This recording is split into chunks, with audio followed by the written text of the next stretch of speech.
What's happening? Your thing. For sure. Appreciate it. Thanks for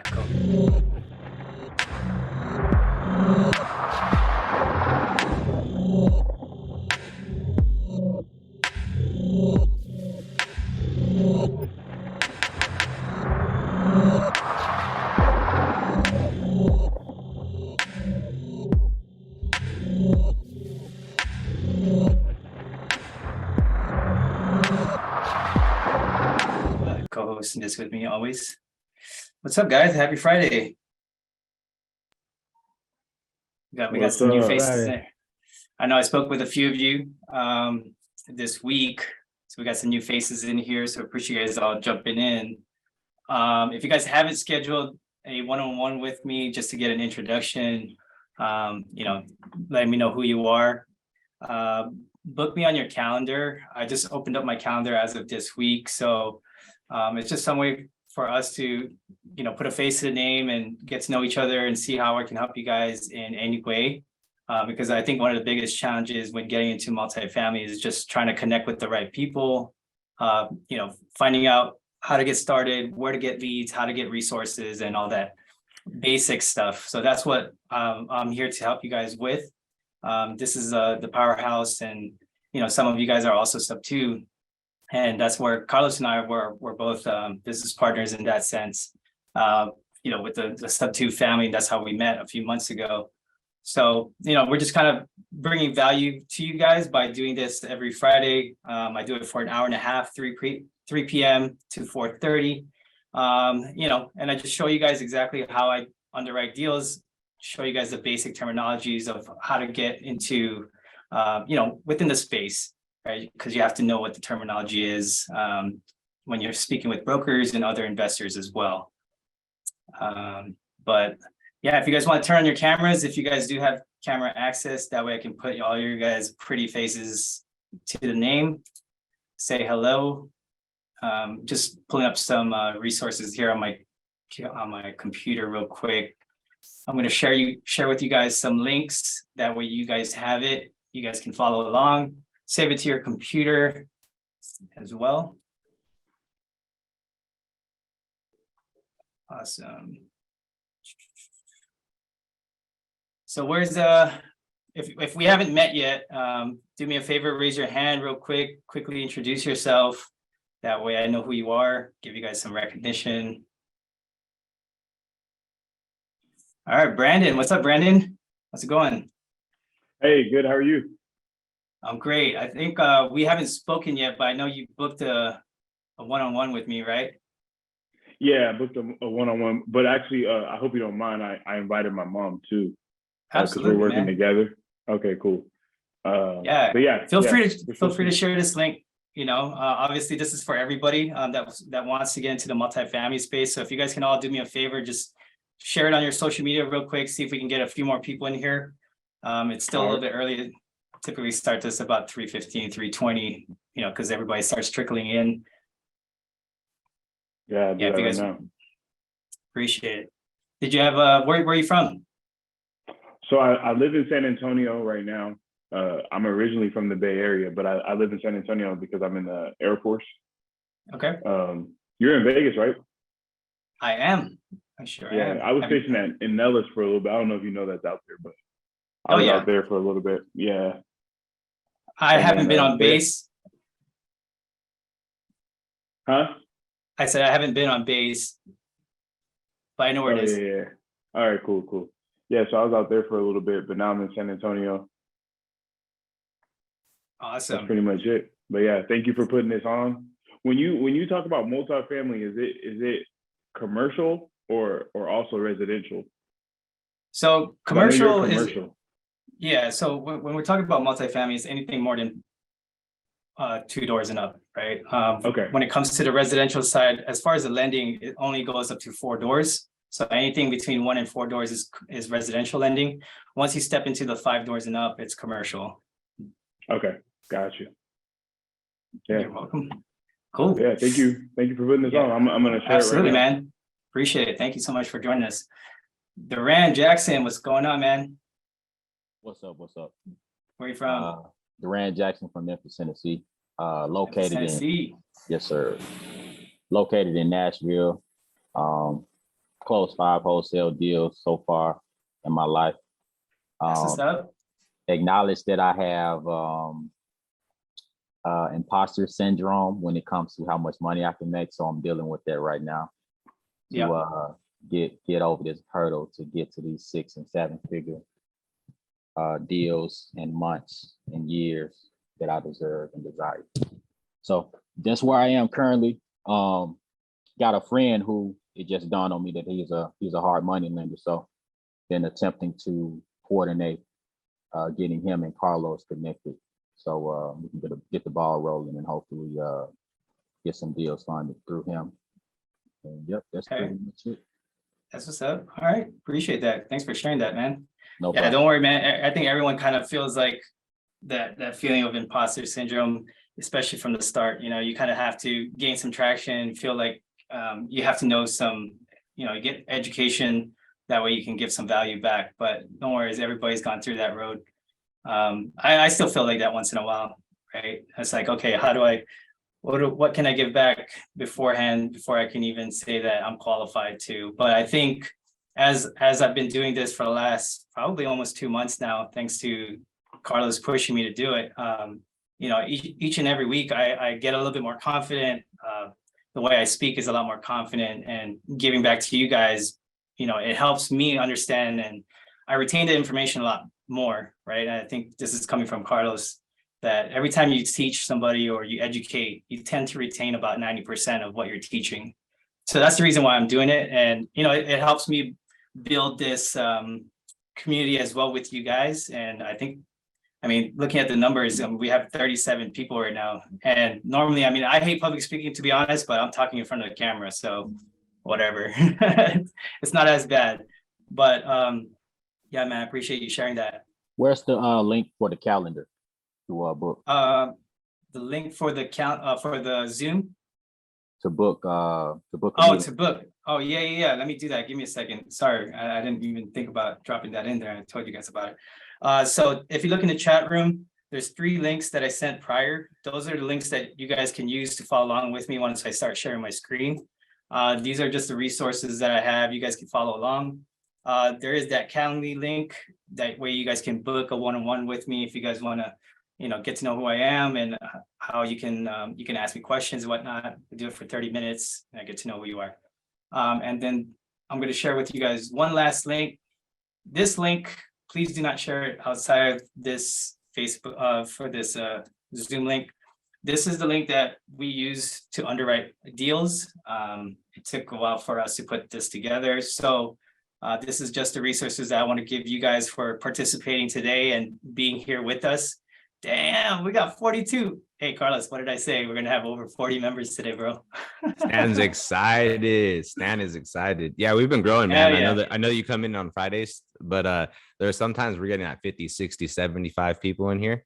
So, Stan comes in every Friday and he underwrites multifamily. I just shifted into multifamily about a month ago, started picking up books and getting ready to move on onto this side. I'm still going to pick up single family homes, but Stan comes every Friday, so he gets the opportunity to come in here and he showcases what he can do for not only ourselves as partners, but also to educate some of the powerhouse members that are in here, some of the students that want to learn how to get into this. And he's actually educating me at the same time as he's educating you guys. So we're learning at the same time. So don't let me catch up and surpass you in this area, guys. We're all learning at the same time right here. We have some good individuals in here, and Stan's going to go over a couple things right before he jumps into actually breaking down what he's going to break down today. Yeah, I appreciate that. If you guys can all do me a favor, the ones that entered the chat room a little bit late, if you guys don't see the links that I shared, let me know and then I'll drop them in there. Or if you guys want to do me a favor, drop those in there for everybody that's just hopped in. And if you guys can turn on your cameras so I can see your guys' faces. I can't use my iPhone. I kind of want to brag on social media, but I can't use it because it's being used for the camera today. So if you guys can do me a favor, just take a quick screenshot or video, tag me on Instagram or something or on Facebook. Let them know that you guys are here participating in this classroom today. This is my IG. Just tag me in there. That way I can find you guys later and add you. But yeah, let's see who's next. Harold Bays. What's going on, man? Hey, Stan, how you doing, man? Very nice to Good. be here. This is my first time on this Zoom. Welcome. I seen it before, but I, really didn't know how to get on it. So I'm glad Carlos shared it, man. But yeah, I'm in the New York and Pennsylvania area. I'm a realtor as well. Been doing real estate for 15 years, but I'm trying to jump into the investor market. Got a few multi-families, but still learning a lot of new stuff, man, with creative financing, man. So, I'm definitely excited to be here and meet a lot of people. Yeah, this is a good spot to be at on a Friday afternoon, man. You're gonna meet a lot of people in here. Connect with everybody on the side chat. That way you guys can all exchange information. So I appreciate you joining us, Harold, and thanks for being here on a Friday. So hopefully I can give you guys some value. All right, Mina Solomon, what's up, man? What's up, Stan? I'm so excited to be here today, and I was watching the YouTube recording before, so I'm excited to be finally in the live and all the fun in. I'm also in sub 2. I joined a couple months ago, but I've been wanted to focus on the multifamily, so I feel this is where they're at, and I'm excited to get and sharpen my skills with underwriting. And thank you that you're the master, so I'm here to learn from the master. Awesome, man. Appreciate you being here. Hopefully I can, you guys can learn some new knowledge today with what I'm teaching you. Obviously, we're all here together learning. I'm not a pro as what people might think, but I'm still learning along the way. I'm a little bit more self-taught just with the spreadsheets and how I analyze deals. I kind of went down the rabbit hole. Just like some of you, if you guys haven't done the whole underwriting, you kind of figure out like, hey, how do I do this? So I got kind of stuck doing that and figuring out, okay, what's the best way to analyze deals? So hopefully I can teach you guys that today and just kind of make it a little bit more simplistic and not intimidating for a lot of you. All right, Maria Novak, what's going on, Maria? Hey, Stan, how are you? I'm great. How about yourself? I'm good. I'm just in here learning. Okay, where are you from? I live down in St. Pete, Florida. So my market's Tampa and St. Pete. All right, but I have a big commercial buyer down here, and he actually holds a meetup here. He just bought a big 224 unit apartment building in Houston, and he's looking for one in Cleveland. So, and I just bought this book called Crushing It in Apartments and Commercial Real Estate, How a Small Investor Can Make It Big by Brian Murray. So Brian Murray, he's good at writing books. I actually there's actually, since you brought that up, if you want to type that into the chat room for people that like to read or like to listen to audibles, put that in the chat room for people that they can download that or buy it on Amazon or something. I like it. It has a glossary in the back. It has a real big, nice glossary in the back of terms. So it's pretty nice. Nice. Sweet. Well, I appreciate you sharing that. Yeah. So, when it comes to multifamily, you definitely need those books. Obviously, aside from just these type of classes, you definitely want to get into some other information to educate you. So 2 books that I would highly recommend you get. The first one would be The Multifamily Millionaire, Volume 1. This is from Brian Murray and Brandon Turner from Bigger Pockets. Volume 1 is for duplex, triplex, fourplex. You'll learn the basics on that. And then volume 2 is for 5 units and up. These 2 books are great for learning multifamily. It helped educate me and probably some of you that's already read it or have in the process been reading it. So thanks for bringing that up, Maria. Sure. Thanks for being here. Thanks. Sweet. Dang. We need 3 more. We need 3 more people to hit 50. If you guys want to share and tell your friends. All right, but aside from that, let's get started. It's 3:23 and we got till 4:30. So I appreciate you guys all being here. If you guys haven't gotten the link, Dustin Reyna, thank you so much for reposting those links. It should be in there. Those are the documents that I created for you guys, so you guys can follow along with me. We'll start off, let's see, with the resource sheet, because a lot of people don't know where to get some good resource. So let me pull this up, share my screen. Let me know when you guys see it. All right, can you all see this? Yep, there it is. Perfect. Awesome. Yeah, feel free to chime in if I say something that is mistaken, or feel free to cut me off if you guys want to ask me some questions. But Hey, I'm here we old, go. Stan. Can you blow it up a little bit? Are you looking on your phone, or are you on your desktop? I'm on the desktop. Okay, cool. Just making sure. Some people look at it on their phone and it's really tiny. Thanks, Evan. Okay, cool. Can you guys all see this now? Good. Okay. So multifamily resources. These are the 3 websites I always tell everybody look for. Sign up for Crexi and LoopNet. These are 2 great websites to find resources, right? So if you look on LoopNet, you can sign up for a free account today. And this is where I find some deals, not all my deals, but you can just type in multifamily, type in the location you're from, and it pulls all the available properties in that specific market. We're not going to go too deep into this right now, but this is one of the resources. Crexi is the other one, crexi.com. Same thing. It's the other free MLS for commercial. You can filter out anything you need in here. All right, let's put in Tennessee. And I don't know if you guys, if you were here last week, I gave you guys some homework to find one property that you guys want to underwrite, and we'll look at that later today. But okay, so here's Tennessee, but they don't have anything specific for that one in this specific market. But anyways, so LoopNet, Crexi, and the other one is CoStar. CoStar is not free. It's a subscription-based product. It's very expensive, but they have the best data.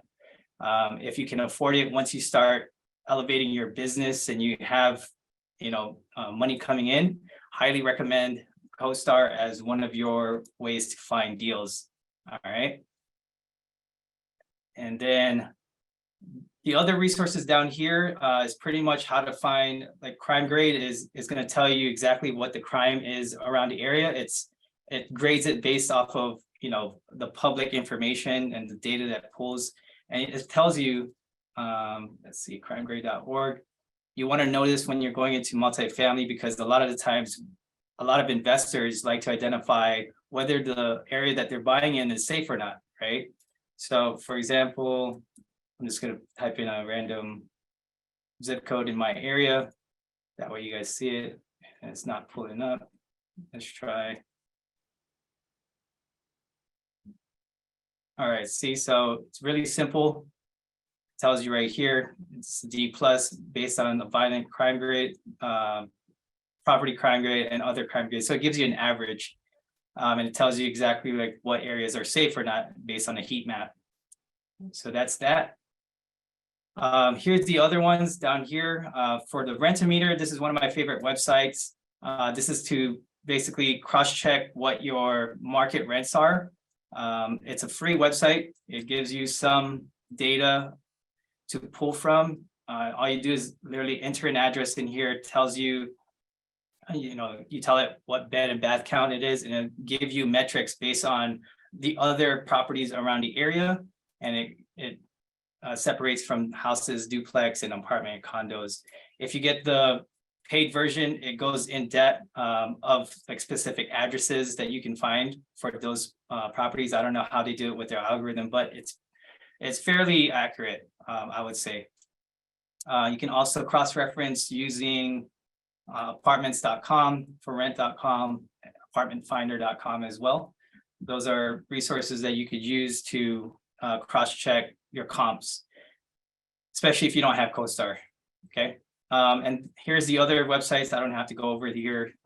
This just tells you like populations, the free map tools, great schools. Like you want to find out what kind of schools are within that area, because a lot of families like to, cross-check if that school is a good school to drop their kids off. Remember, a lot of the times multifamily is families that stay in there, or single people that have kids, right? So you want to find properties that you can invest in that are safe. Cool, so that's that. Here's one that's a little bit longer. So this one, we're not gonna have time to go over it, but if you guys want to just look over this, there's a lot of good terminologies in here about how to find deals, how to collect data, what the type of target metrics that we specifically look for when valuing a deal. Some terminologies like letter of intent, right? How to make offers, different scenarios on how to get to the PSA, which is your purchase and sale agreement. So this is a little bit longer page that I don't want to go over right now, but more importantly, these are the basics that I want to teach you guys when getting into multifamily that you want to really know. Number one is net operating income. Your net operating income is determined by your income minus your expenses, and that's what your net operating income is. Here's an example of how to get about it, right? If you have a $200,000 per year gross rental income, there's $100,000 in expenses. You minus that, now you have an NOI of 100,000, right? It tells you exactly why you want to know what your NOI is, because the more you can increase your operating income, the value of that property goes up. Your cash flow also goes up. And you can use that to cash out refi when you're ready to pull out money in the property, right? Here's some metrics that you could use when calculating properties behind the napkin. The next thing, number two, is cash on cash return. Cash on cash return is basically your return of investment. Cash on cash, we use that metric basically for the year one of NOI, right? So how to get cash on cash return? Well, you take your annual cash flow and you divide it by your down payment. That's how you get it. So here's an example. So 12,500 per year. You divide that by the down payment of 50,000. That equals to 25% cash and cash. Okay. So why do you want to know cash and cash? It's because it's not how much money goes into the property, but it's more about how fast that money comes out. All right. You want to know that because when you're investing in a property, we look for what's called a let me find out because I'm like having a little brain fart right here. GRM, right? Gross rent multiplier. So how long will it take to get your money back after you invested that initial deposit or initial down payment? So with 50%, ideally we can get that back in 2 years if we know what our cash on cash is, we know what our down payment is. It'll take about 2 years to get that return. The cap rate. So cap rate is really used very widely in multifamily. It's an industry-wide term. For the cap rate, we use that to evaluate the metrics behind what a property value is or what we can trade that property type for. So you'll probably hear in a conversation like, hey, what does that property trade at what cap rate or what cap, right? So I'll give you an example. In Las Vegas, Class C property it trades for about 7.5% to about 8.5% on the cap rate. Anytime you hear a cap rate on the higher level of 7% and above, it can go up to 12, 13%.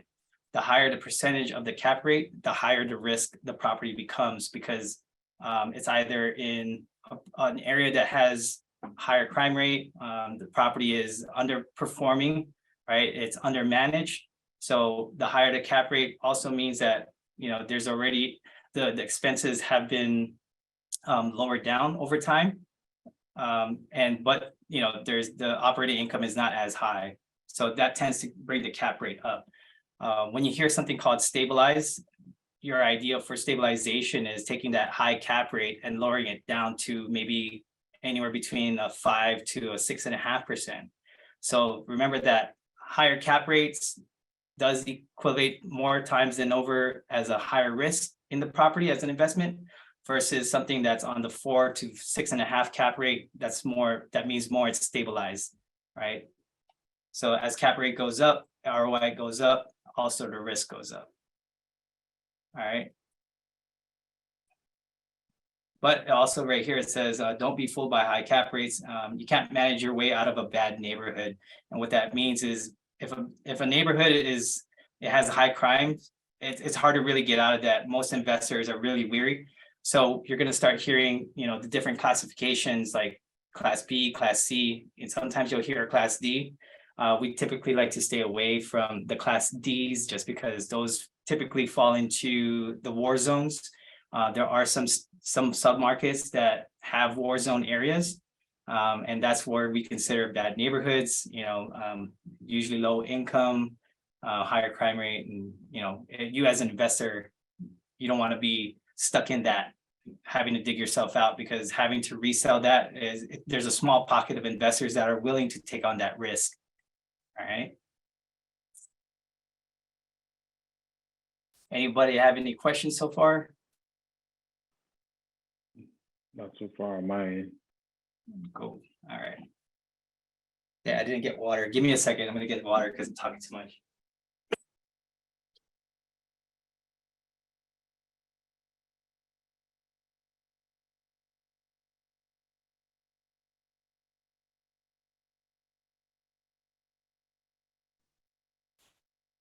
Okay, perfect. Number 4, DSCR. You're gonna hear this a lot. DSCR is debt service coverage ratio.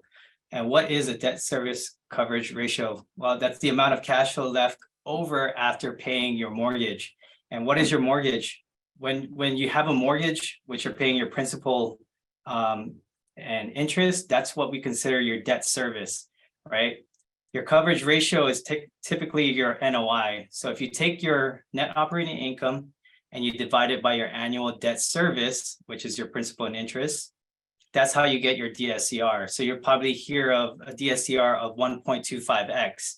And what that means is that the property needs to make more in operating income and it covers over your debt service. So it needs to make 25% more of that debt service.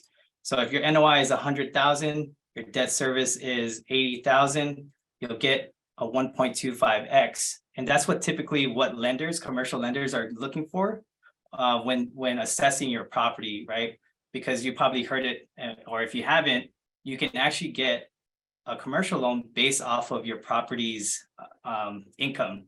Whatever it generates, they look at that versus what you generate in your personal income. So if your property operates and it has a high debt service coverage ratio, like a 1.35,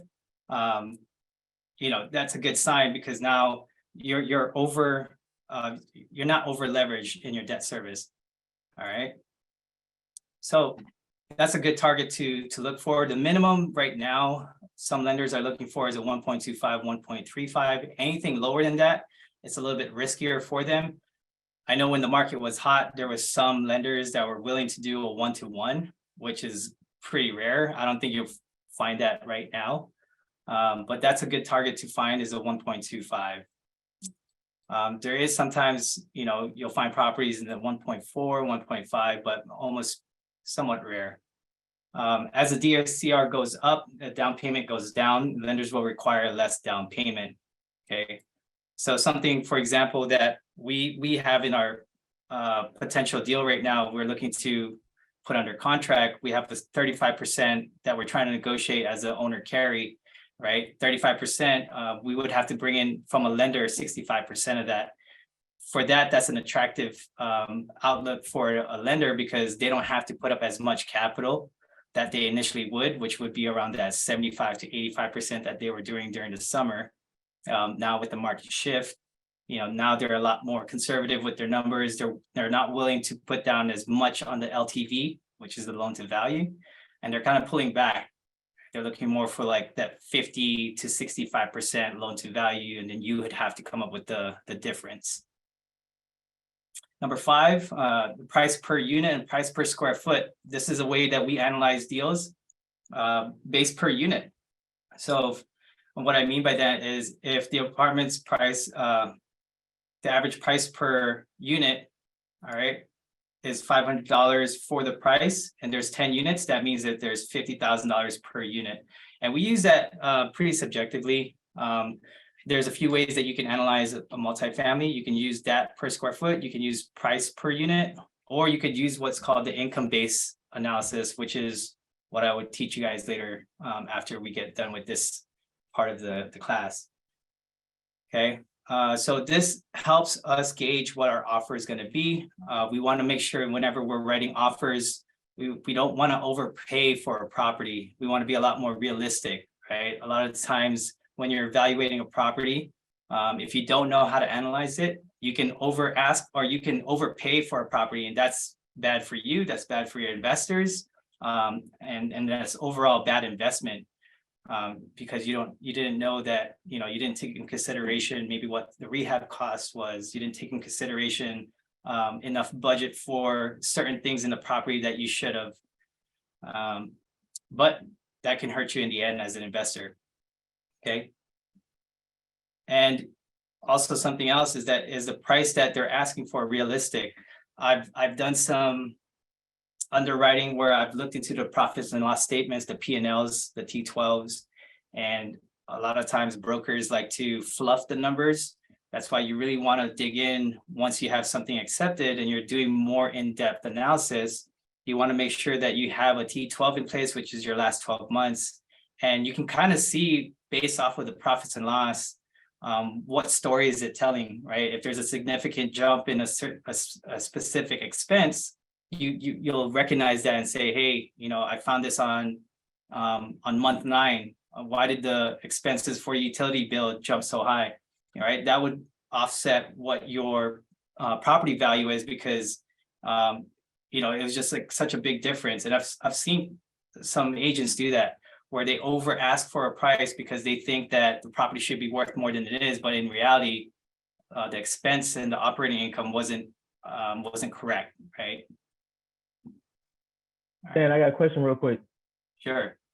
Hey, what do you do if the property's badly managed, but it might be a good value and you don't have the T12 or the rent roll? How do you do your underwriting with that? So it's badly managed, you don't have the rent roll, and you don't have the T12. It's really hard to, for me, I don't like to do any deals that doesn't have the rent rolls or the P&Ls, because what am I going to go off of? I don't like to guess. So in reality, are you planning on guessing on what the value is worth? You got to ask yourself that question, right? So more than likely, you can ask for their tax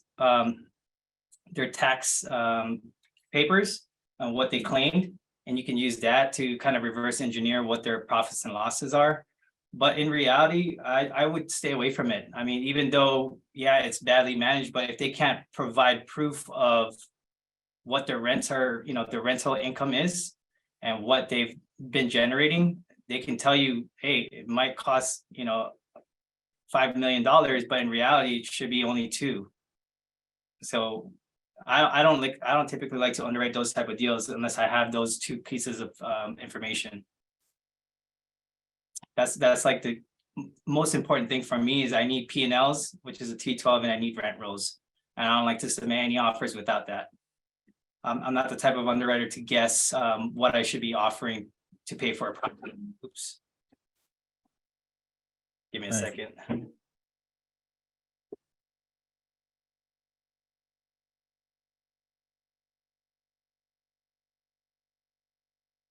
There we go. Sorry about that.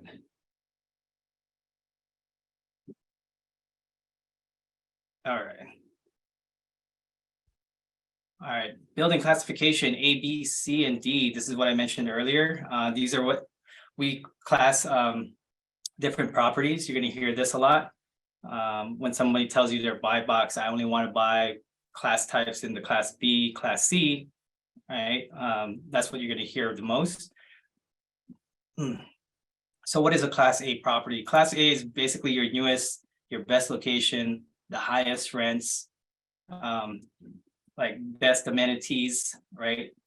Like you're going to see that as more of the nicer hotels, the luxury properties, the amenities that have valet drivers, right? Like those are class A hotels, class A properties. You're going to hear that. Most class A's are typically targeted by hedge funds, big hedge funds, big private equity groups. Class A is more their niche. They like to target the class A, class B. There are hedge funds that like to take the class C's where, you can do value adds. But if we go down the line, class B is the next notch down. They're a little bit older, but they're still good. They're average tenants. They have above average to average income.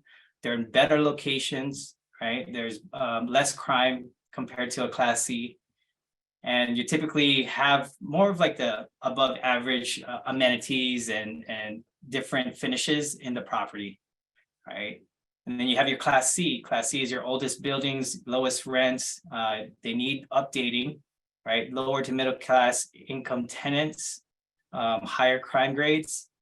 That's your Class C. That's the type that myself and Carlos and our investors like to go for, just because those give us the best bang for our buck if we're trying to rehab the facility, add value to it, and then reposition it so that we can sell it off in the next 5-10 years. And then you have your Class D, which is mostly vacant or all vacant. They're in rougher neighborhoods. So those you typically want to stay away from unless you already have experience, you know what you're doing. You don't mind taking on those type of tenants. And those are tenants that usually might be the ones that have the lowest income. They have government assisted programs, right? But yeah, those are the class types that we have for classifications. So why do you want to invest in Class A? Well, more than likely, this is not for you. It's more for, like I said, it's the institutional buyers. Class B, they're more stable. They're for you. The goal is to find a Class B property in a Class A neighborhood. All right. And a Class C is those apartments that have more demand, which will always remain intact. They're the highest potential for cash flow. But you also want to be careful due to a lot of rehab, right? A lot of rehab sometimes can be miscalculated. If you don't know how to estimate how much it'll cost you to repair each unit, that can cost you in the long run. Because if you're planning on capital raising for that with you and your investors, you want to know how to price per door, price per unit, so you can make sure that you have enough budget to refinish those properties. And they're a little bit more in the challenging neighborhoods, like I mentioned. All right. And then the type of leases. There's the leases. Obviously, these, you can ignore this. This is something that's more for like shopping plazas that I included. But the type of leases that there are, you'll hear of is full service leases. There's triple net leases that you'll hear about. There's modified gross leases, right? And then the last thing is, what gets you the best deals? What will convince the seller to work with you instead of others? And why would a broker send you his or her off-market deal? All right, she wants to join us. Say hi to everybody. Say hi. Everybody sees you. So CREs is short for commercial real estate, is a blank-based business. Everybody in the side chat, type in, what do you think it is? What is the blank? CRE is a blank-based business. Type in the chat room, what is that blank? Type it in the chat room, don't say it out loud. There we go, let's get some participation in there. All right, so we got some relationship-based business, referral-based business. We got a gang. Yep. Jen, yes, this is Journey. She is very cute. Yes, she is. Hi. Hey, Say hi. sweetie. She's probably like, Say who hi. is that? You're so cute. All right, so we got relationship-based business, and that's what it is. Commercial real estate is very relationship-driven based business. I didn't get here today without making a lot of friends, and that's what you need to do. You need to, get in the side chat, network with each other, because you guys are all here because you guys all want to be in multifamily. There's each and every one of you could be potential JV partners, potential private money lenders, potential partners that can help you guys close deals, leverage each other, because it's not about just, who knows what. It's really about creating relationships and being able to build a legacy for, you and your family. All right, what's wrong? What, you want milk? You don't want milk? You want water? Okay. 1 second. No? Okay. Sorry, she's gonna be bothering me for a bit. Sorry, I hope you guys don't mind. No reason to say No, yeah. sorry. Hey, it's Yeah, it's all family. good. Yeah, it's cool. That's great to see family. No problem. Oh, yeah. I usually bring her everywhere we go, but my girl's out at the gym, so she tends to come in and wants to hang out here. There we go. We can see her head journey. Let's turn it this way. That might be better. All right. So that way that doesn't fall. They can see you here. All right. So let's get on to the fun part of this class. All right. So if you guys all want to follow me, this is the calculator.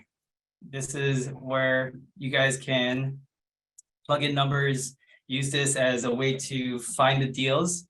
All right. I know I asked you guys for the people that were here last week.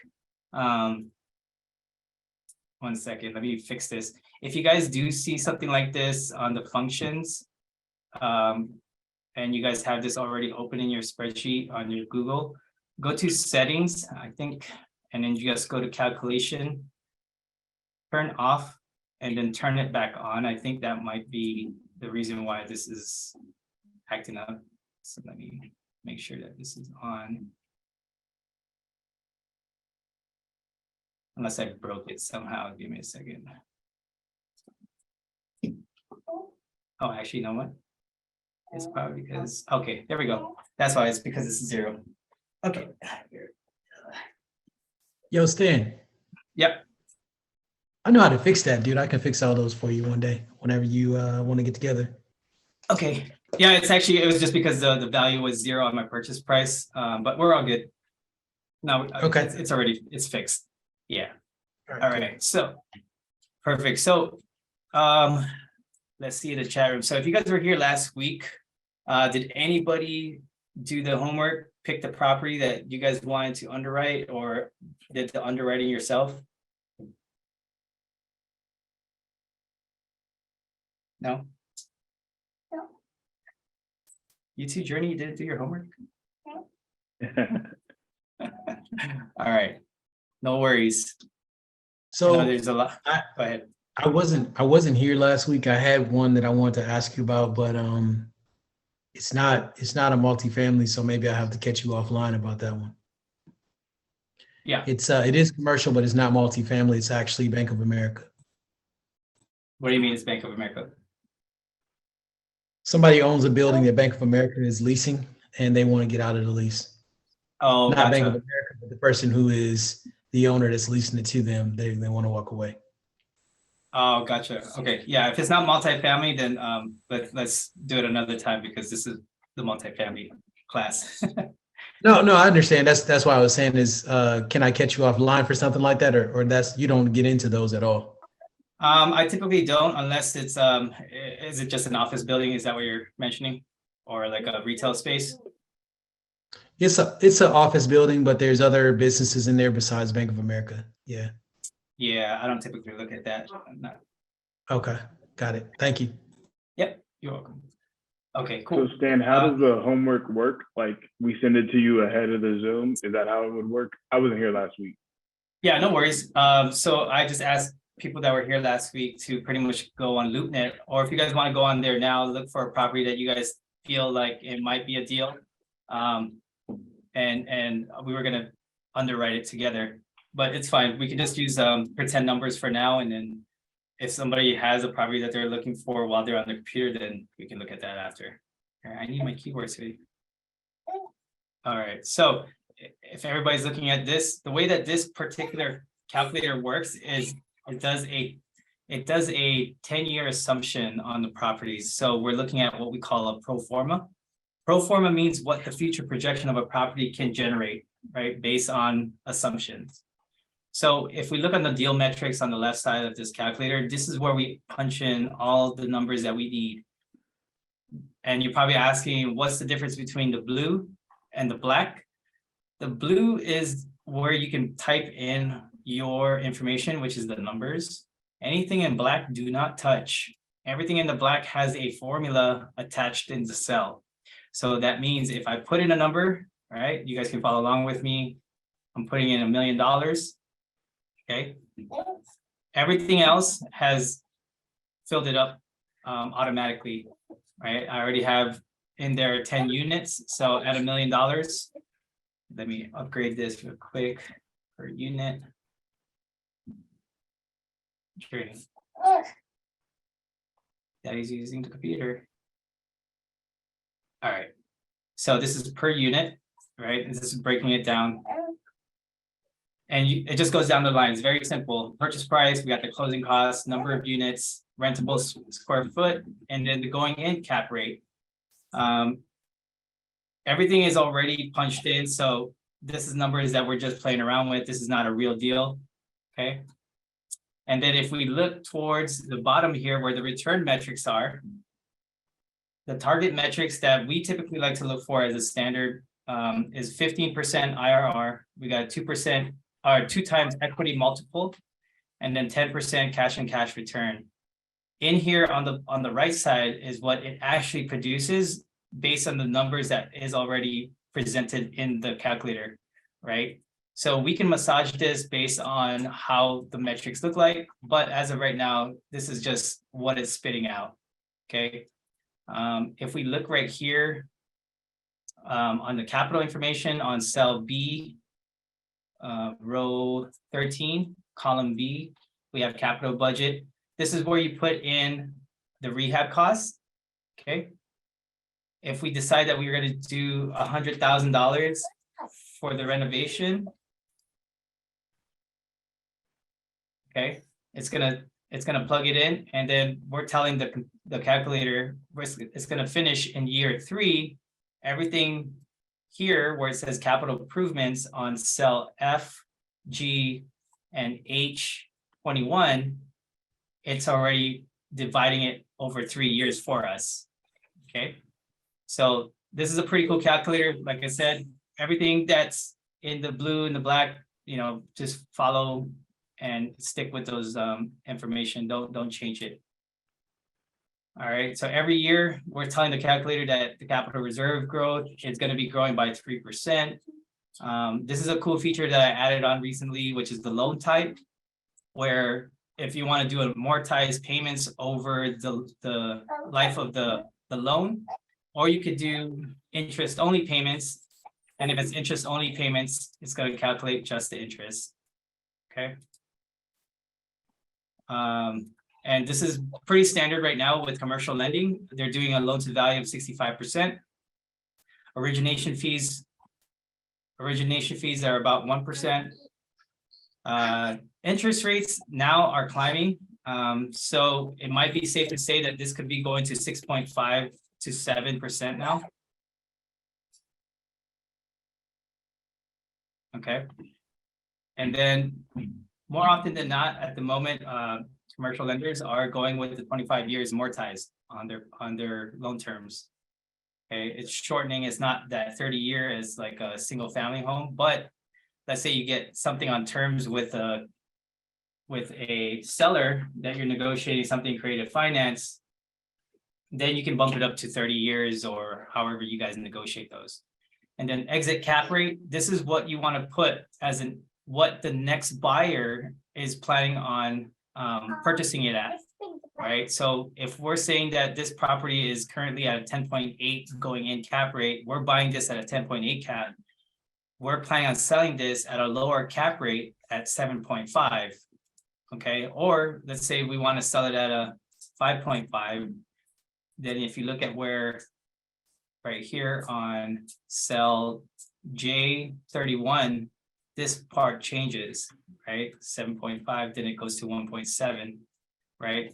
Remember what I mentioned, the higher the cap rate, the higher the risk, but it also gives you a value lower than what it would be if you're going to resell it at a higher cap rate. So which means if I sell it at a 5.5 cap rate, now that value goes to 2.3, okay, based on what the metrics are driving in this output. But let's just go back to 7.5 because that's what we're going to use for this example.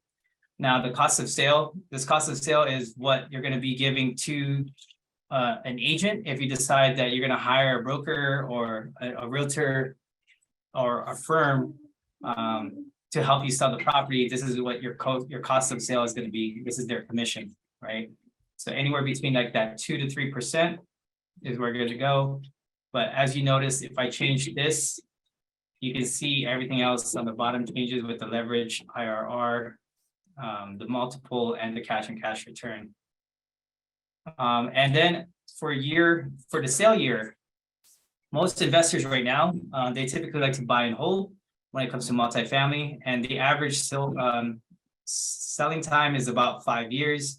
Obviously, if it's a longer term play, you can go up to 10 years, and this entire part of the calculator will change for you. Okay, so right now we'll just use 5 years. All right, so everything in here in the middle, don't touch any of this because this is all formulated automatically. Everything right here where it has the color, this is more of a guideline for you, is a reference that you can put just to see what kind of property that you guys are analyzing. All right, and then towards the right, you're gonna see your unit mix. You just type in what type of units they are. You can change all of this part. I can change this to blue since. Dan, we have a couple of addresses in the chat. I put one in, I think Maria, I don't have the chat open. Somebody else did. There are 2 LoopNet if you need an example. Okay, perfect. I appreciate that. I'll go over that in just a second. Thank you for letting me know. All right, so let's move this right here. So unit mixes, you can change all this for the studio type. You can change all this metrics if you want to use that. You can put your unit type. You can do your square footage. The rent of what it is. We typically like to put what the actual rent is here, but you can put the pro forma, which is what the future rents would perform at. Okay. Towards the bottom, this is your operating costs. Okay, you just type in all of this in the blue, like I mentioned, and it'll calculate for you. If you want to put something in here, this blank, let's say your annual. So let's say the turnover is 10,000. This is, hold on a second. Oh.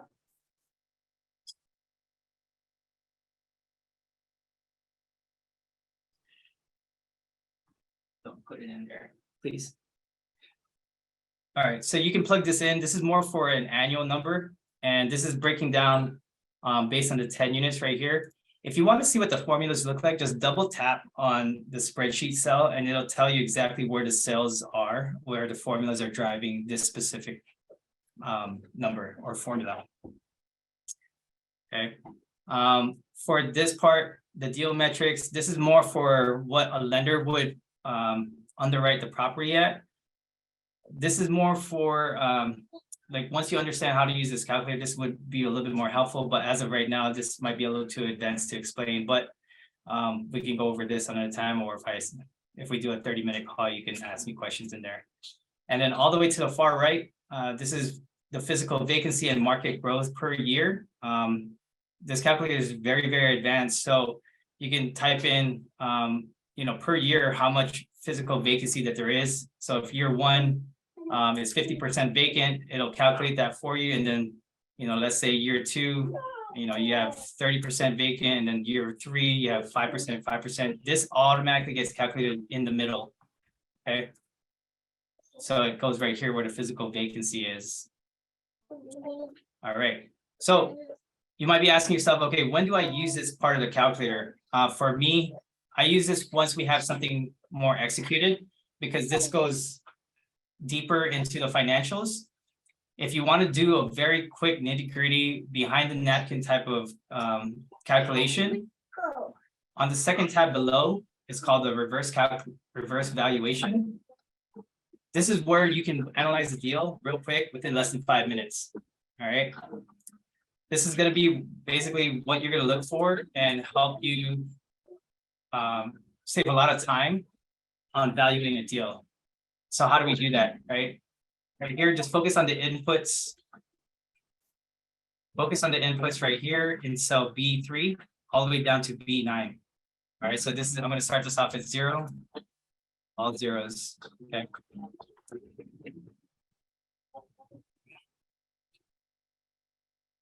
All right, so market cap. The market cap rate is what the sub-market is telling you. So for example, we're gonna use Vegas just because I'm here. Market cap rate for a Class C property is 7.5%. At 7.5%, okay?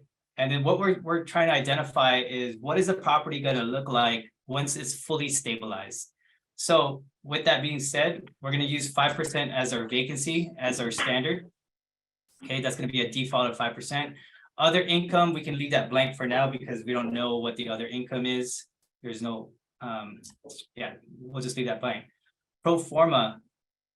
For example, if the property is under market value and the property is renting for $700 per unit, but we know that we can bump up the rents to 1,000, we're gonna use 1,000 because that's what we are anticipating that we can stabilize the property at. So we're gonna use $1,000 per unit in rents, okay? Capital X budget per unit. The numbers that we typically like to use for as the standard, depending on how heavy of a rehab you're gonna be doing, is anywhere between 7,500, 10,000, 12,000, and 15,000, right? The 7,500 is more of like the light rehab, light lipstick. Then you got your medium, you got your heavy, and then you got your pretty much your extreme. Your extreme is like full gut, full renovation, depending on what class you're doing, but that's typically like the Class C, Class B. So if we're gonna do about, let's say 15,000 per unit, okay? And let's say it's 25 units. You see how all of that just on the right side, it changed. So we're gonna do, it's 0 right now, but once I put 25 in there, everything gets calculated, okay? And the standard that we want to use automatically right off the bat, 50%. And so how is this calculated, right? So your gross potential rent income is 300,000. How does that happen? Well, you're taking your $1,000 a month per unit times 25 times 12, because you're taking the annual gross potential rent that's going to generate for that property. The 15,000 is taking this 300,000 and you're multiplying it by that 5% vacancy. Okay, so that takes away 15,000 out of that 300K. And so that calculates to 285,000 in what we call an EGI, effective gross income. Did you just fart? All right. 285,000 in your effective gross income. Now you're taking your expense ratio, which is at 50%. You're basically cutting it right in half. Okay, because if you have it professionally managed, you have your rents in place, everything is stabilized, you should be about around that 40 to 50% expense ratio. But right now we're just going to keep it at 50% as a way to analyze this deal real quick. So with that being said, you have an NOI of 142,000 and a half.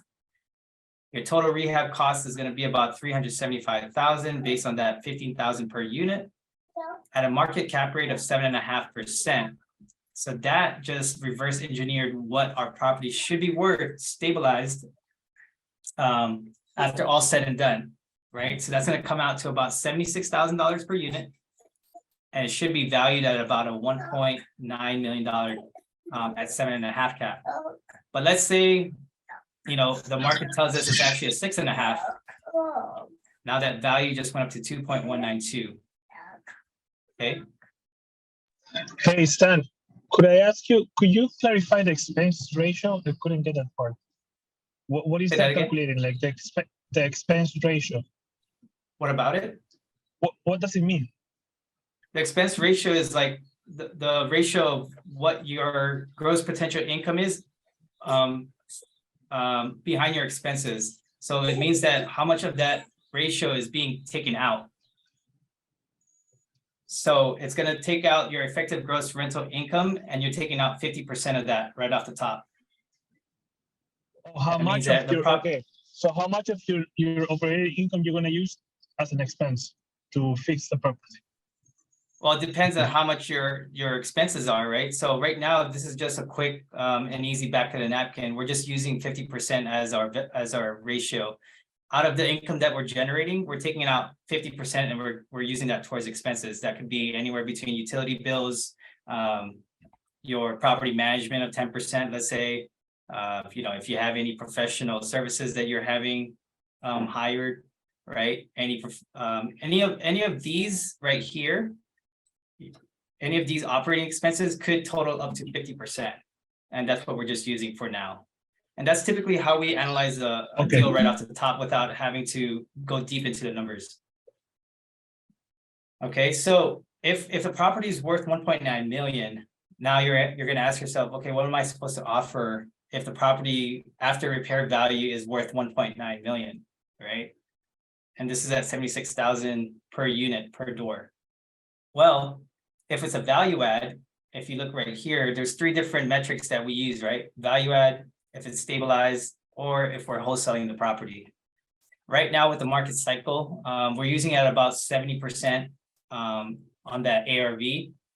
So same thing with an SFR, a single family residential. If you're doing a fix and flip, the formula most people are using right now is ARV minus 70%, sometimes 65%, just depending on what the market is. So that's exactly what we're doing right here. We're just taking the ARV, which is a stabilized value, we're multiplying it by 70%, and then we're deducting the total rehab costs. With that being said, we should be offering a max of 955,000. Okay, so the purchase and rehab in total is 1.33 million. So this is what we should be offering if we're doing that specific formula. But you can always change it. You don't have to stick with that 70%. If you know that you can probably get, let's say, hey, let's be a little bit more conservative, or not conservative, but we can be a little bit more aggressive so we can probably win this deal. Let's bump it up to 75%.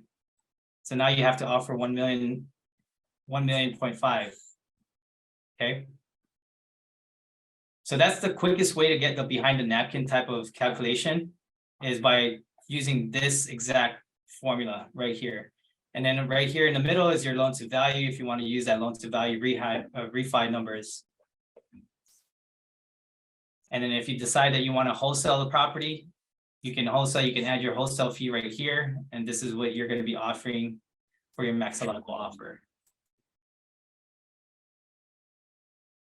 All right, any questions?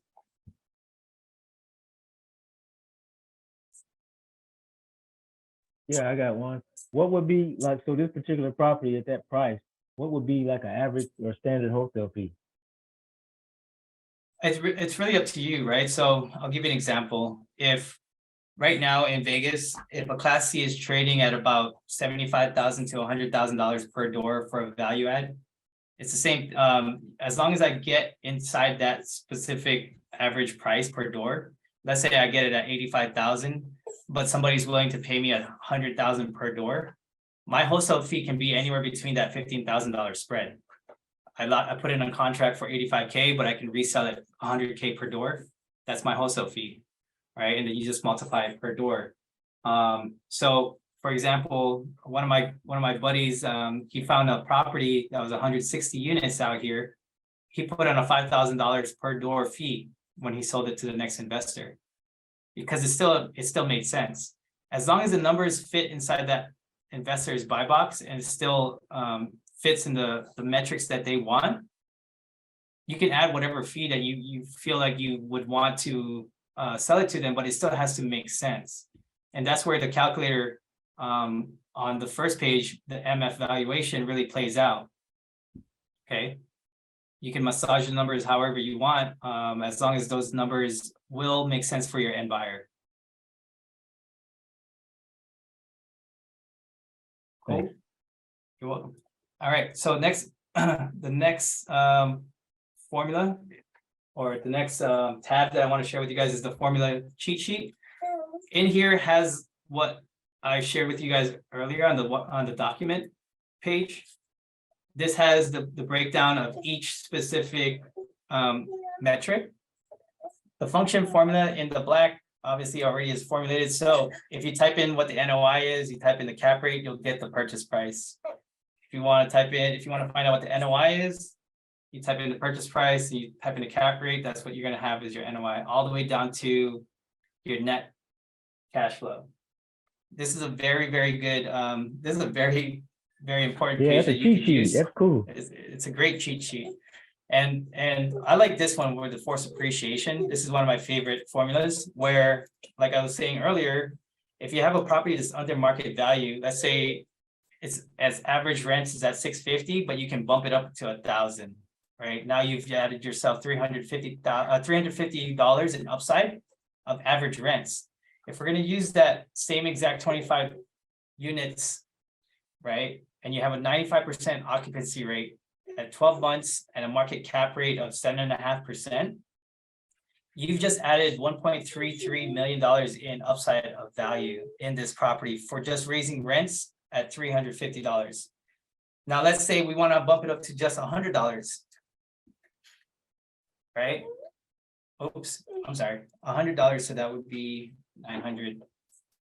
So if you just bump up the rents at $100, if you originally have it at $900 per unit at current market rents, you can add $380,000 in value.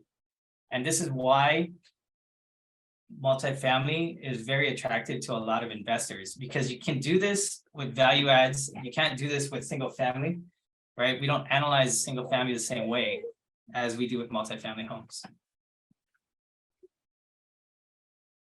Cool. All right, let's see. We got like about 16 minutes. Let's look on to those two properties. All right, Jen put 126 Linden Avenue. Before we look at this, you might like the LoopNet better. You can look though and see. This one? Yeah. Awesome. Okay, so start Churchill. So they're about 222,500 per unit at 4 units. Okay, this is a nice house. So it looks like it's already been fixed on the outside, nice and pretty. So this is something that's already been stabilized. What's your opinion on this, Jen? Why do you want to share this one? I kind of just looked it up pretty quickly because you needed an address. Gotcha. Okay. But so how would you view this? So the way I look at properties is this has already been fixed, right? For me, this doesn't make any sense for me to look at and acquire as an investor, just because for us, our buy box is something that we like to add value to. Someone already did that for us. So there's no point for us to look at this and say, hey, what else can we add value to it, right? This has already been nicely renovated. This is more for a buy and hold investor that doesn't want to put in more work. But investors like Carlos and I, we want to go and do the grunt work. We want to make it look nice and pretty. We'd rather take something ugly and add value to it. So that's kind of like how I would look at this deal and analyze it. But if we're just looking at it like, hey, I'm a buy and hold investor. I want to see what is this property worth? Are they asking too much for it? That I don't know right off the top. I'm not familiar with Richmond, but let's see. Let's go to apartmentloans.com. Oh, actually, let's go to Google. We could type in apartment loan store class C, Richmond, VA. There we go. Apartment loan store, Richmond. Oh, nope, not that. Apartment loan store class C, Richmond, VA. All right, so if we go right here, cap rates for apartment loan store, this is another great website you can use. For a class C suburban, all right, so we're looking at a value add, right? But this is not a value add. This has already been stabilized. So are you from Richmond? I'm not from Richmond, but I'm familiar with the area. Okay. Churchill is fair. Churchill is more, what would you consider that, suburban B or suburban C? It's kind of up and down. It's like New York, there's certain streets that you have one street that could be A and then B, C. I would say this is like B. I'd say this is It's more like, I would say like a C plus, B Yeah. minus. So, Yeah, C plus, a high C plus. all right, so let's go with the C plus, right? So if it's a 5.21, right now, 5.21 seems like a little bit low. If we use one more basis points, let's say it's a 6.21.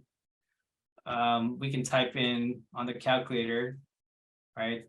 6.21, we could say it's a 5% vacancy. There's 4 units in here with a 50% ratio. Obviously, it's already been rehabbed, so that would be 0. And then if we're looking, let's see, 4278 is the square footage. So here on the attachments, what you want to look for ideally is if they provide you what's called an offering memorandum, right? Number 2, if they provide any profit and loss statements, which is the T12, and then if they provide you a rent roll. If not, we'll find out. Okay, so this is what we call an OM. As an offering memorandum, it tells you the overview of the property. It gives you exactly what the features are. This is very professional, so they've given you exactly what you need to know, right? So they're selling this for 800. They're offering this at 890,000 in total. So 890,000. There's a 3% broker's fee in here. All right, and here we go. Tells you that the rents currently are below market and are projected to be closer to $1,400 a month, right? So now that we know that, we could put $1,400. Okay. At 50%, at $400, this only should be valued at $514,000. But if we give it the benefit of the doubt, they're trying to sell it at 5.21, right? It's still at 612, but they're asking for 890. Now, obviously, we don't know what the exact numbers are when it comes to expense ratio, right? We don't know what they haven't shown us or they haven't told us. Sometimes they provide it, which this one, it doesn't. So we're kind of guessing, right? They just give us enough to have us call them and say, hey, you know, what's the reason why this is at 890? I don't know the market too well, but price per unit is 222,500. So what I would do is I would either contact the agent, ask them what the price per unit average is on this type of class, or you could call other brokers or property management companies and ask them, hey, what is a Class C typically trading for per door? And they'll tell you, it might be around 200,000 fixed up. Okay, so if it's $200,000 fixed up, they're 22,000 and a half overpriced, right? So, but you can look at other things like, hey, this is, you know, a 1912 build, right? It's a lot older. It is a low rise, which is, you know, looks like it's a 2-story. It is a 1-1, which 1-1s don't get a lot of higher rents compared to like a 2-1. But things like this, you can use a calculator and just kind of reverse engineer it. But this is how I would typically look at it. Let's say it's a 40% expense ratio at a 5.21, and even that is not giving us that 890 price. All right, we're still way below. So you can offer what you want. Because this is stabilized, you can start your offer here at 625 or 624 based on that 5.21. But remember, the way that we look at this is also based on the interest rates. The interest rates right now is at 7%, and they're trying to tell us and sell us at a 5.21. We're a little bit upside down, right?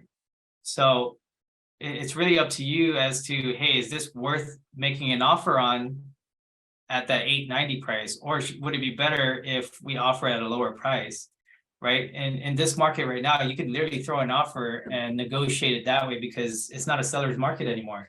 Buyers have leverage, right? So you can, you know, let's say you're interested in making an offer on this tomorrow, you can submit an LOI that says, hey, we want to offer 625, and this is, you know, this is our terms. Have them counter back with you and tell, you know, they'll work their way down based on what the numbers look like. But that's just like some quick underwriting. I don't have to spend an hour just to see if this property is even worth it. But this is kind of just an assumption, like I was saying. I don't know what the rent rolls look like. I don't know what the statements, what the numbers look like. So you would have to call. Does that help? Okay. Oh no, that helped. And if you go back to that sheet, you had 150,000, 50,000 for the wholesale fee. Well, I just have that. I mean, obviously you can change it, but you can put it, I don't know, 20 grand. If you put 20 grand, then you would buy this at 531. Right, Oh, and then okay. you can Yeah, sell I it mean, for that's a 551. nice wholesale fee at 150 Yeah, but it wouldn't make sense for this. for Yeah. yeah, Got you. yeah.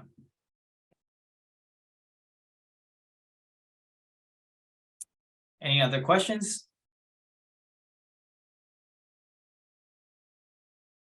Okay, let's look at this one. All right, so we got the 20 unit Ham Terrace. They're selling this at a 4.6 cap rate. So this is also, just by looking at the cap rate, it's already stabilized, right?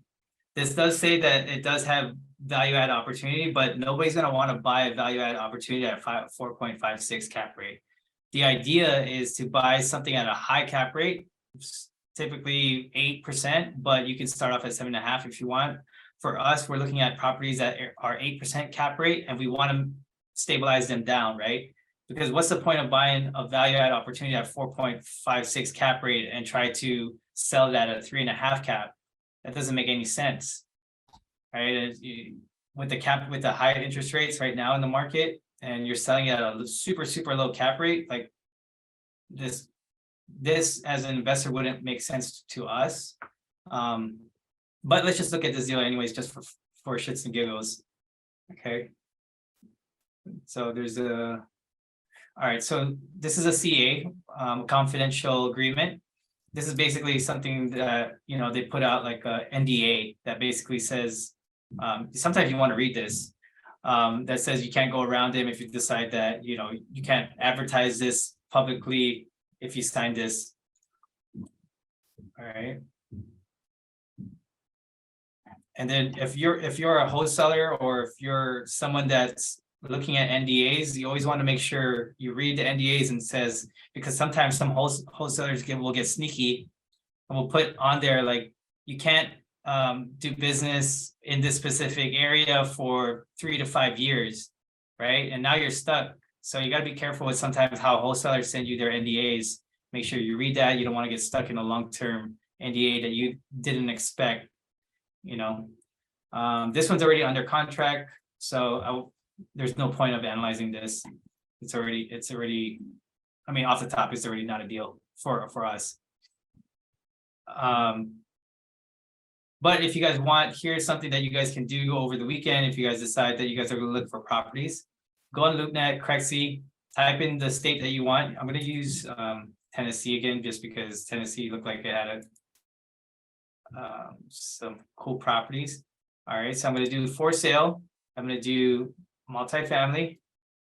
I'm going to do low rise. And then in the more filters, I'm going to find this cap rate and I'm going to put in 8%.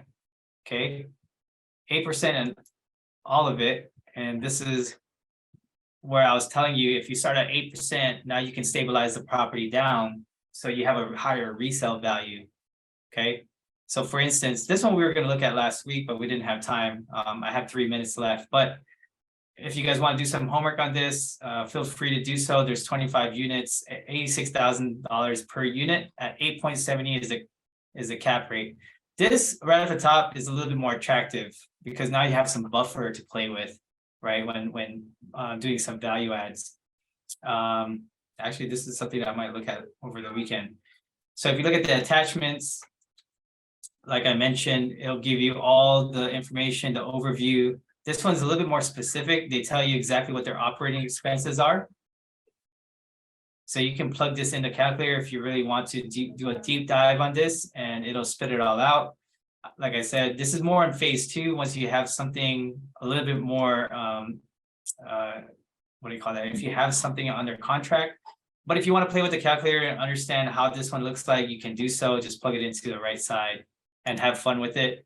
If you do analyze this deal, shoot me a DM, let me know that you did, and then we can look over the numbers and see what you come up with.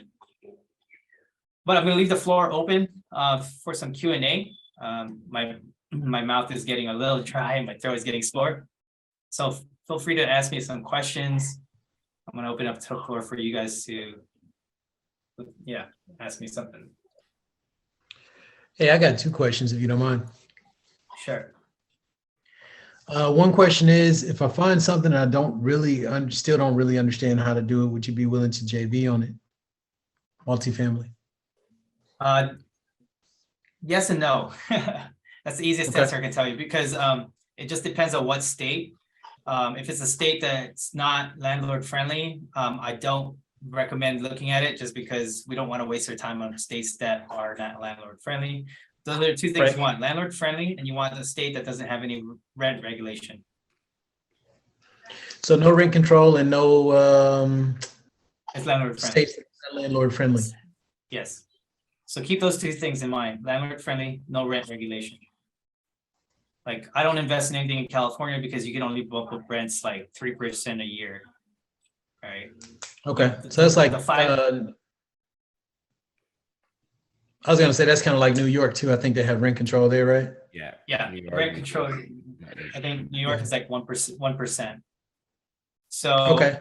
Like a lot of states that are good, they're like Florida, Georgia, South Carolina, North Carolina, Tennessee. A lot of those states right there are like no rent controls, landlord friendly, meaning in California, you hear those stories of tenants not paying for 2 years.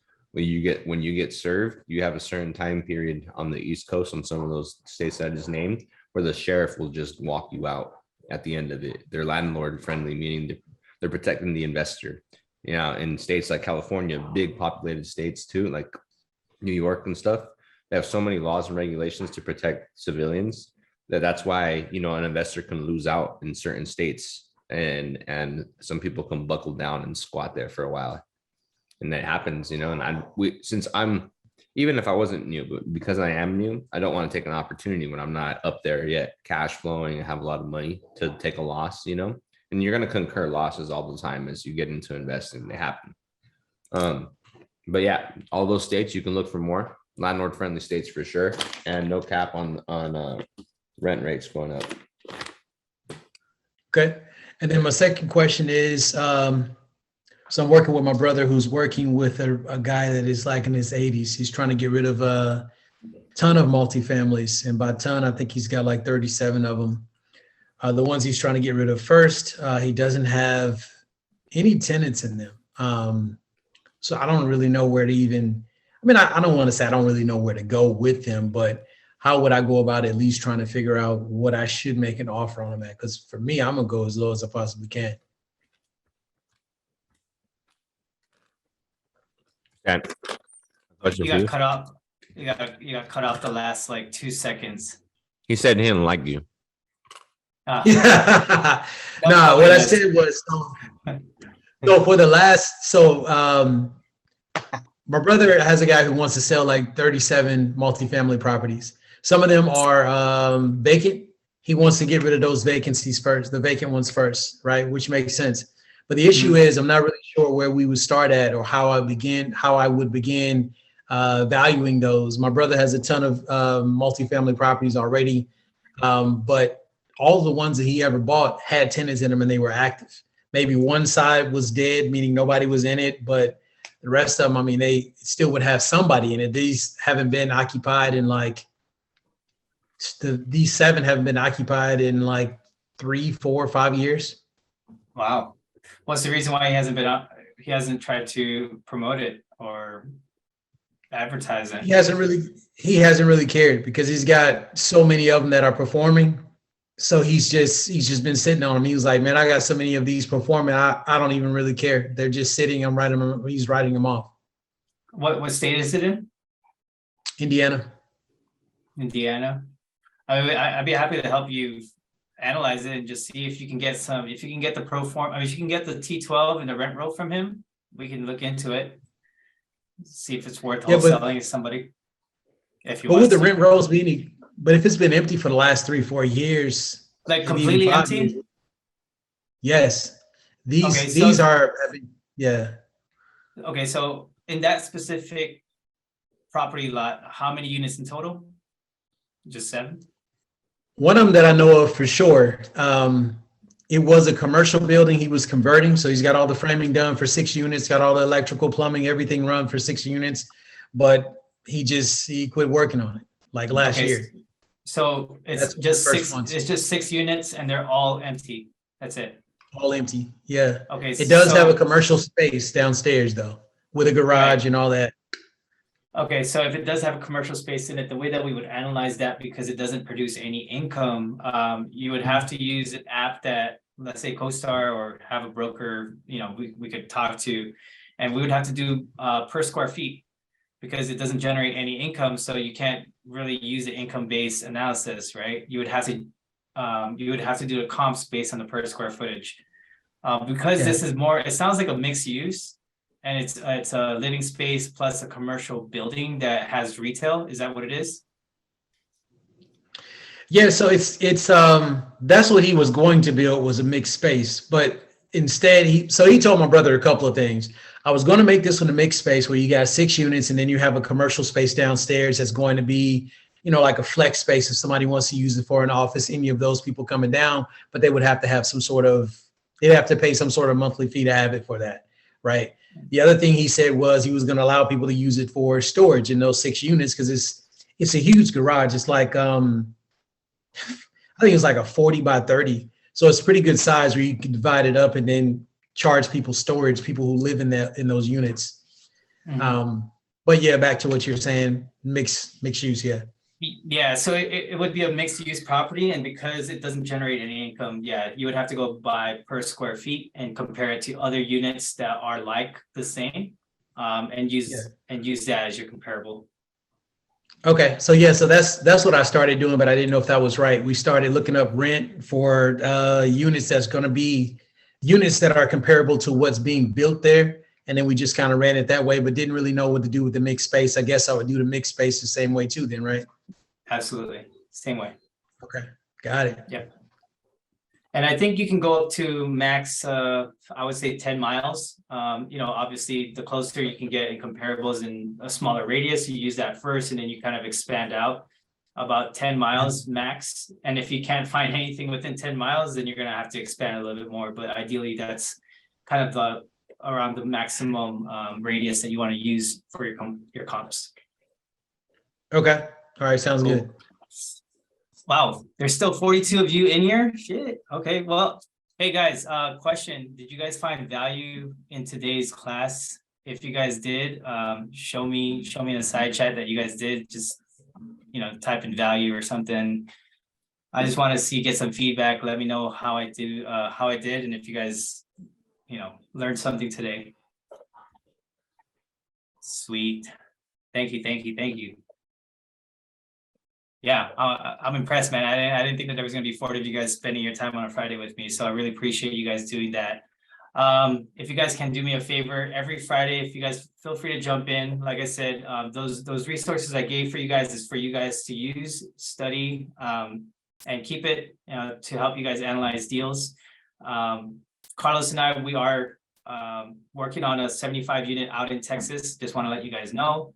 It is a Class C property that we're looking to lock in hopefully this week. One of our partners sourced it. We are looking for capital for that. So if you guys are interested in lending private capital or being a capital partner in this project, please let me know. Send me a text. My number is on here on my screen. And that way we can disclose it to you guys once we have more information. But really appreciate you guys jumping in today. If there is any suggestions that you guys want to know or how I can improve you this Friday class, give me some feedback on the side, on text or an email. I know I emailed some of you guys, but yeah, really appreciate you guys spending your guys' Friday with me. Is there anything else Anybody else that wants to ask? If not, we can all bounce. I just want to say something real quick to Ivan. If you, I dropped my number to you in the DM, so let's did connect you? on it. Okay. Right Yeah. on. Right on. Hey, Stan, that's what's the perfect. minimum amount invested in that property? So that one, I think we're gonna be starting off at 100, just Okay. because it's a smaller capital raise. It's gonna be about 2.5 million that we're gonna be doing. This is a value add property. We are intending on refinancing our investors after 3 years, if not less. And we plan to keep the investors in there until year 5. So you guys get paid 3 different ways aside from distribution, the tax benefits, and obviously the equity side. But it's the best way to get into a deal, learn behind the scenes. We'll be transparent. Obviously, there's a lot of investors that want to be LPs, limited partners, but they haven't been able to really learn because a lot of the times their investors or their general partners don't really give them behind the scene access, right? Or we're taking kind of like the same as Pace's model where we share what we know, and that way we can give it back to you guys so you guys can learn exactly how to go about running and operating your own multifamily with multiple doors that exceed like the 4 doors, right? Once you start hitting the 10 doors, 20 doors, 50 doors plus, you're basically creating credibility for yourselves. Yep. But it's probably, I would say, the more budget friendly way of getting into a deal without a lot of risk. Just because you get to, you're basically getting distributions with the passive income, but you're also learning through us as well. So like I said, once we are able to disclose more of that, the numbers, we'll create a pitch deck. We'll send it out to you guys, whoever's interested. Send me a DM. Just let me know that you guys are potentially wanting to be a PML, and then we can go from there. So besides partnership for a couple years, they get education. That sounds pretty sweet, right? Hell yeah. You're not just It's even more than the money. you're not just gonna use them and then kick them to the curb after a couple of years. They're gonna get a little something out of it. Yeah, They'll make absolutely. way more money from the education. I'll tell you that. Like I work with a lot of Absolutely. lenders too, and I tell them like, thanks for lending. Whatever I can help you with, you have access as well. So if you need me to help you negotiate your deals, underwrite your deals, structure your deals, because you're funding some deals for me and making me money, I'll go ahead and take a look at all your deals. I'm working on a few of my lenders' deals right now to help them out, just because I want to be able to provide that value. It's good stuff. Same thing. So it's worth it. If you guys are trying to be investors in this game, not just lenders, it's definitely worth, getting a little bit of the education while you're lending, jumping in some of these deals. Yeah, especially if you have some capital, that you can use. Why not get some education out of it? A lot of people are afraid of using it because they don't know how to invest. So, go with some guys that know what they're doing, like Carlos and Stan and these guys, and learn from it as well. Make money along the way, but you're also going to get that education too. Yeah, man. I'm gonna go raise a whole bunch of money on next Thursday right there in LA when we go to that meeting. I'll be right there. Let's go. Yeah. The owner of the brewery wants to lend us money, so I'm like, all right, perfect. Let's tell him about this deal. So we're gonna go suited and booted. I don't know how I'm gonna go, depending how I feel. I'm gonna put on my now and later Gators. I'm gonna walk in like a G with my Crocs. I'll go back how I used to be and just gangster. my plaid. No, Trevor got the old school zoot suits. Yeah, with the chains and everything. Yeah, Pachuco style, homie. But I'm gonna be going in some powerhouse gear. So some powerhouse gear I'm gonna get released a little bit soon, so I can get it. So I'm gonna rock like a hat and like a powerhouse sweater. The new additions that we're dropping out on Black Friday. So am I swinging by for my gear too? We have to send a message in to one of our buddies then right now to get a second gear out. Yeah. Let's do that. We'll get it. Yeah, we can get it though, for sure. We can get it. Hey, let me throw But it. for sure, I'm gonna, because that right there is gonna be like the test of once we release the mentorship. Then we're gonna release the apparel site so people can start rocking hats, sweaters, crew necks, t-shirts, We have some more. We have a couple other things we're going to come out with, like thermos, like to drink water, or like, you know, hot chocolate, whatever it is. A couple other designs that we're coming out with some stuff. But yeah, just so you guys can brand yourselves when you guys go to meetups and whatnot. Yeah, they're even gonna have gloves where that it says Powerhouse on the knuckle. Nah, just kidding. That's funny. Yeah. So here's another thing, guys. I know there's some people that are like, hey, 100,000 is a lot of money, and it is. So what I would recommend is if you do have some capital, let's say you have 25, 30, whatever, partner up with some people in your local community or in a powerhouse, or if you're in sub two, that you connect with, obviously, and you already have a formal relationship with, partner up with them and pull your money together. That's how you create a fund, right? You just create an LLC, make sure the people that you're partnering up with is someone that you trust, because obviously you don't want to get burned doing something like this, but make sure you guys already have an existing relationship with that person or people and put your money together, right? 100,000 split 4 different ways is 25K.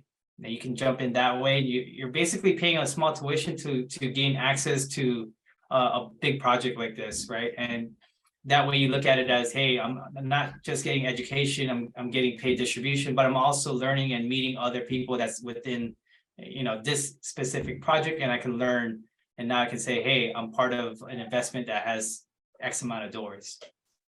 So you got to think, be a little bit resourceful in that. So if you're looking for something in Texas, do you know a guy named Gabe Gruzinski? Yeah, we had a meeting with him. Yeah, we had a meeting with him. Yeah, Gruzinski Capital. Okay, cool. Yeah, we did some underwriting with him, some syndicate underwriting and stuff like that. Yeah, Gabe is super cool, man. I've been knowing him for about 3 years, 4 years now. Cool guy. Oh, that's cool that you know him. Yeah, I don't know how I got connected with him, but Stan and I, like a few months ago when Stan started coming in every Friday. It's probably like June or July. I had to look at our email, but we had a Zoom with him, and he showed us how he underwrote, and Stan showed him how he underwrote, and we said we'd stay in contact. But then we ended up forming our own Powerhouse Capital Partners, and then we already have sponsors that own already 600 plus doors, and then we already have a project manager, underwriter, creative finance specialist, short-term rental specialist, and acquisition specialist all together. We just put it in our own team. So it's like we still like to work with and learn from people. We're still going to be learning, but now as a team, we're looking to tackle everything, and we have basically the bandwidth. We have sponsors, we have people that we can raise anybody can raise private money. But so it's not so hard for us because we all have families and other businesses that we run. We have positional roles, and we take on our parts each, so that we do a fair share at the same time, so we can all still purchase single family or lend money out or do what you're doing. And all I got to do is do my portion and then hand it off to, hey, Stan, do this for me, bring it back to me, I'll do this is that. Oh, how many units can we do short-term rental? Pass it to this person for a second. Let him see if we can do the short-term rental on it. If not, cool.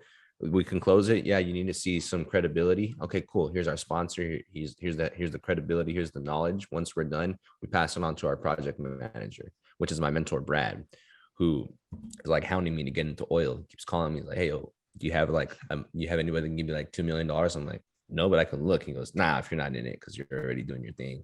But next year you're coming in. He runs a lot of shit. He's my project manager for all our properties. He's drilling a whole bunch of holes in California right now, and I think Texas and Nevada, he's drilling for oil. And so he's all over the place right now. But yeah, he's our project manager. He's really, really good at that stuff. Yeah. Now, you know what? I meant to ask you, how did that turn out with Gabe? I was the one who introduced you to him, but I never followed back up with him. Yeah. Look at you. No, forgot all about you, man. I was like, someone must say, yeah, I was like, I don't know how I met him, but thanks for reminding me it was you. No, it's all good, man. Yeah, he was cool, cat, man. It was cool. Yeah, good. Hey, quick question. Yeah. Sorry, I'm driving from New York to PA. What would be the best way to underwrite a property, a 4-unit house that needs about $80,000 worth of work, with approximately future rental income of $3,200 a month? Use the calculator that I sent you. You can plug those numbers in. I can show you how to do it on another time, but we can do that. Okay, just wanted to know more or less how, what would I use? Would I use the cash flow? Would I use the square footage? To determine what I would buy it at. Yeah, if it's already income producing, then you can use the income producing calculator, right? Because you already know that it's generating $3,400 a month, if that's what you're mentioning. And you can just take the cap rate. It's an empty house. It needs work. It needs about $80,000 worth of work. There you go. Oh, gotcha. So it's a vacant house. So if it's a vacant, gotcha. So if it's a vacant house and you already know that it can rent for X amount, you can still use that phase one calculator with the reverse valuation, and you can plug those numbers in. But you also want to make sure that you know what the price per door is average in that market. Yeah, about 70 grand. Yeah. So if you're taking 70 grand, you times that by 4, you're at 280, right?